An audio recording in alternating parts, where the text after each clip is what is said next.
Welcome to Old St. Patrick's Basilica here on, it's actually Mott Street. If you ever put in the address, it actually comes up as Mulberry Street, but Mulberry Street will be actually the back of the Basilica.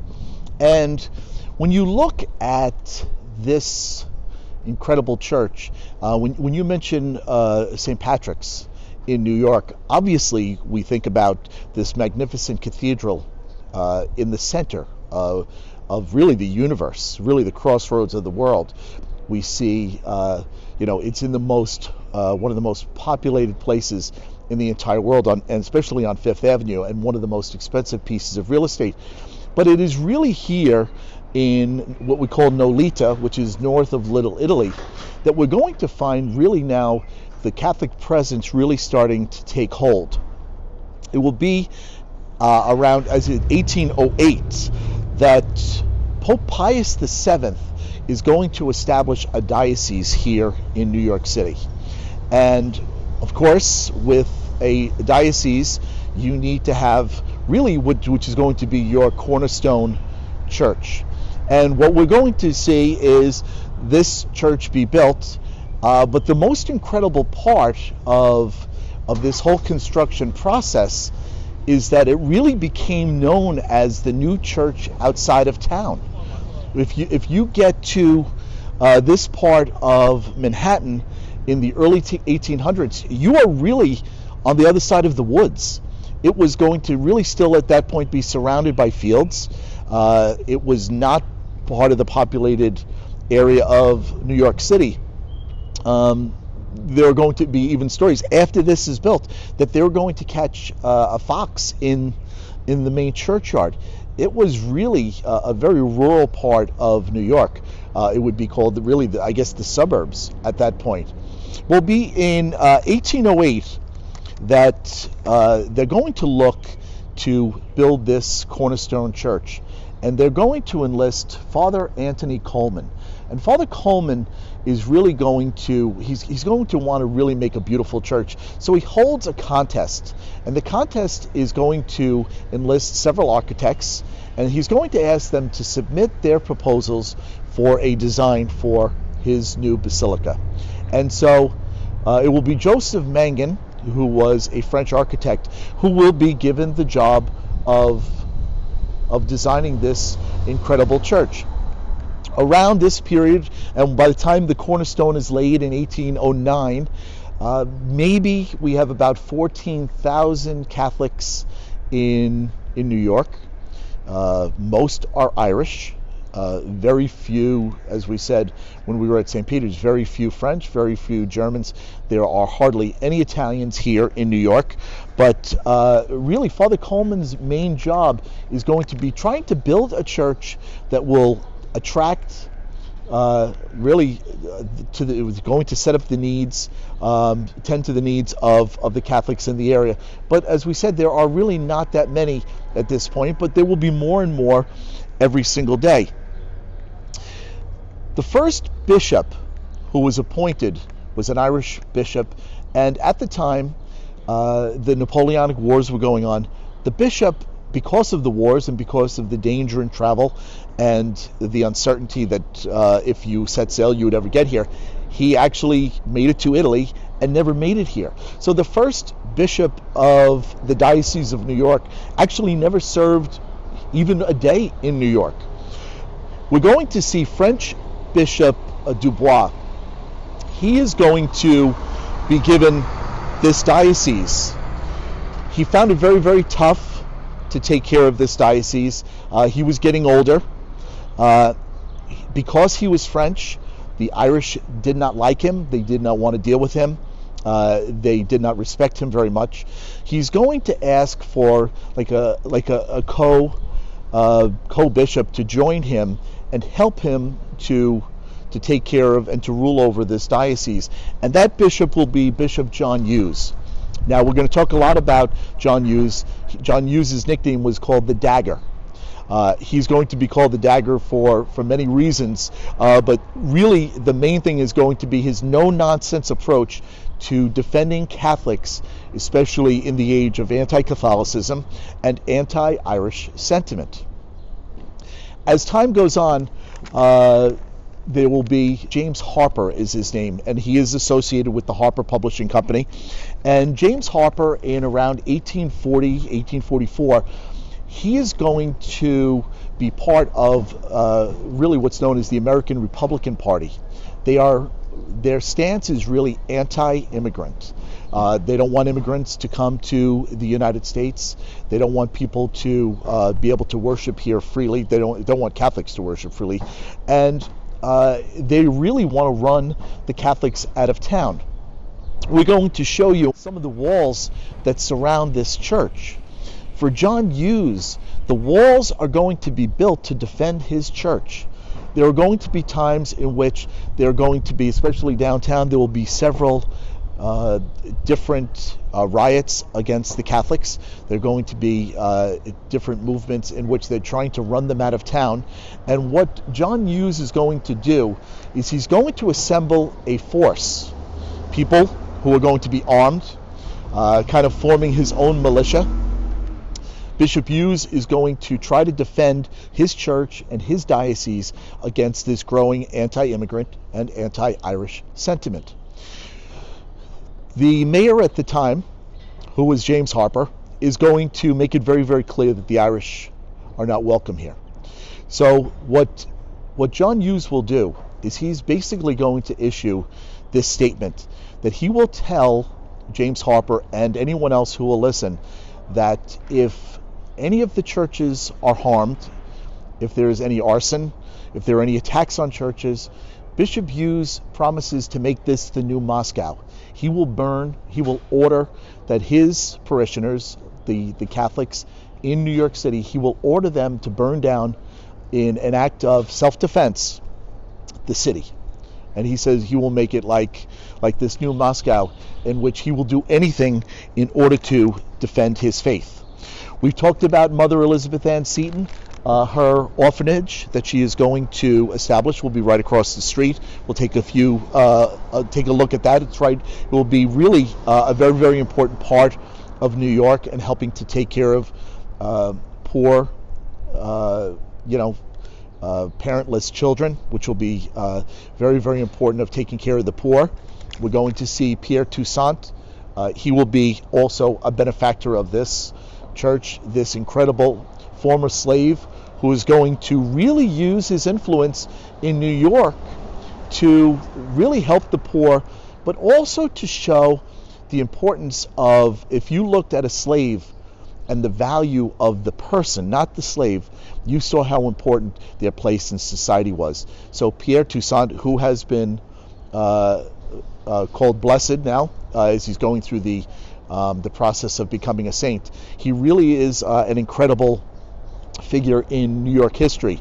And our own graduate, Alan Guiteau, I believe Alan was from the class of 2004, he chose the name Pierre Toussaint as his religious name, and we can see now why, especially as a person with Haitian roots, why that would be so important to him. And Pierre Toussaint is someone who's really overlooked in New York history as this person who was originally buried here in the churchyard.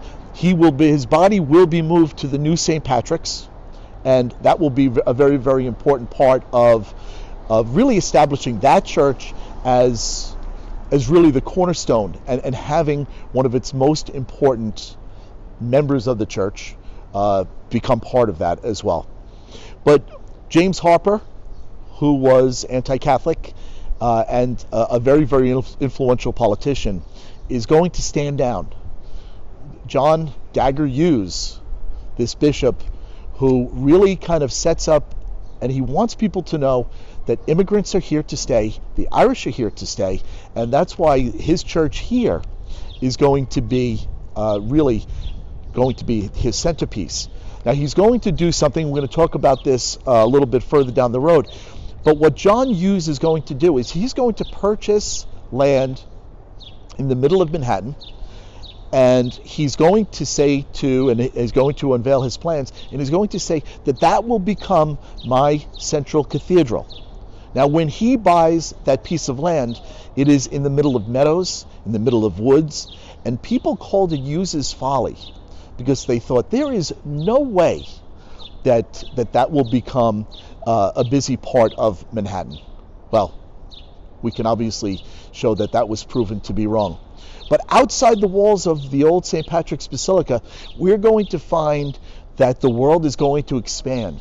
When these walls were built, and in the time in which John Hughes is going to have an armed militia actually perched up on top of this many, many days just to protect his church and to protect Catholics around the city, he's going to let it known that we're going to be here, we're going to expand, and we will not be held back, especially in our worship. He doesn't take anything from James Harper. He doesn't take anything from any of the anti-Catholic or anti-Irish politicians. When Hughes came to America from Ireland, he had dealt with that anti-Catholic sentiment his whole life, being in really British run, and the British oppressed the Irish terribly.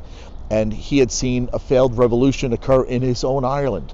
And he was not going to allow his place here in the New World and the place of the Irish. Now, they had escaped that tyranny. They had escaped that oppression.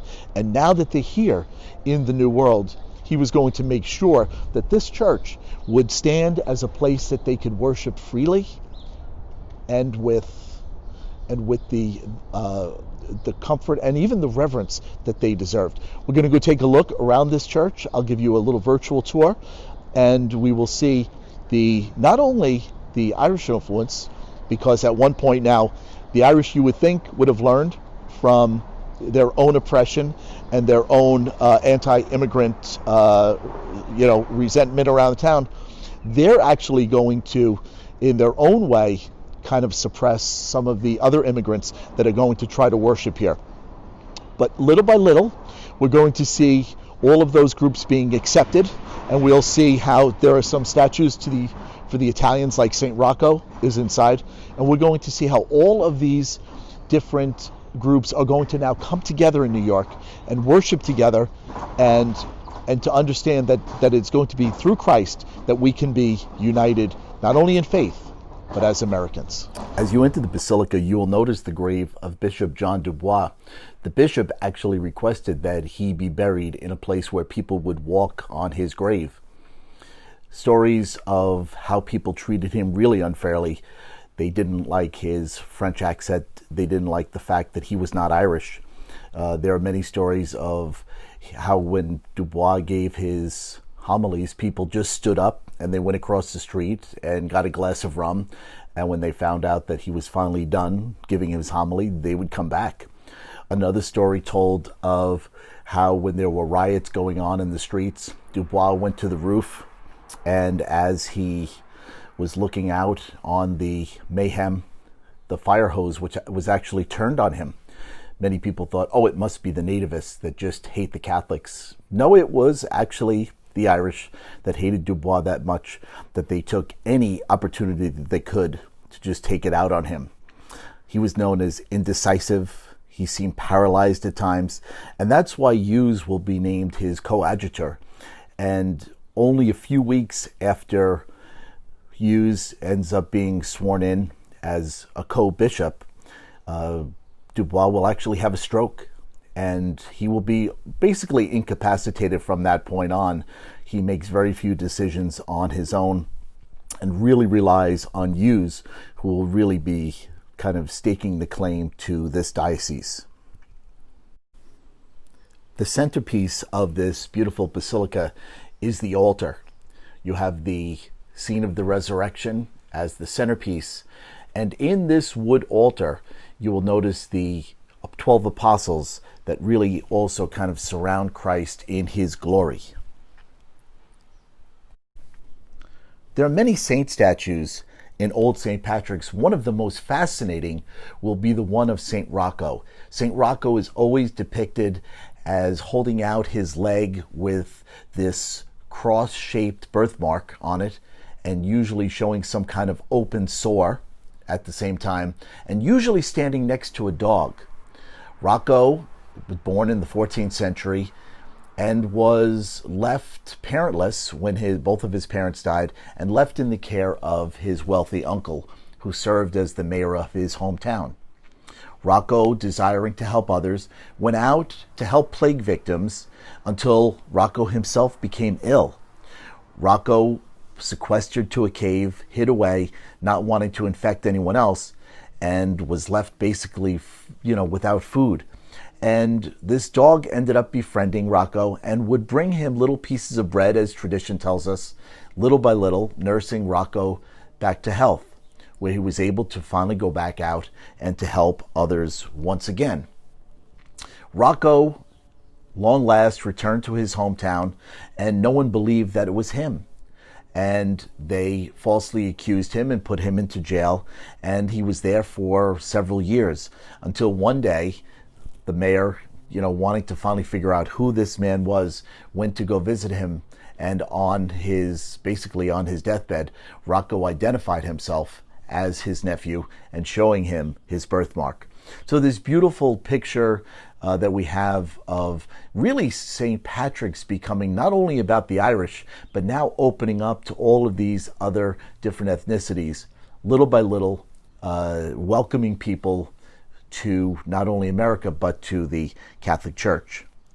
We will also see this beautiful statue of Our Lady of China, which also will show how the Universal Church is very much alive in the beauty of old St. Patrick's. The original St. Patrick's burned down in the 1860s. The one that we're looking at today was rebuilt in 1868. The beautiful stained glass windows, the beautiful wood of the church is something really to behold. And if you ever have the chance, come down here to Nolita and experience this beautiful church on your own. And don't forget, head south and make sure you stop into Little Italy for a bite to eat and to get some of the atmosphere of this beautiful area.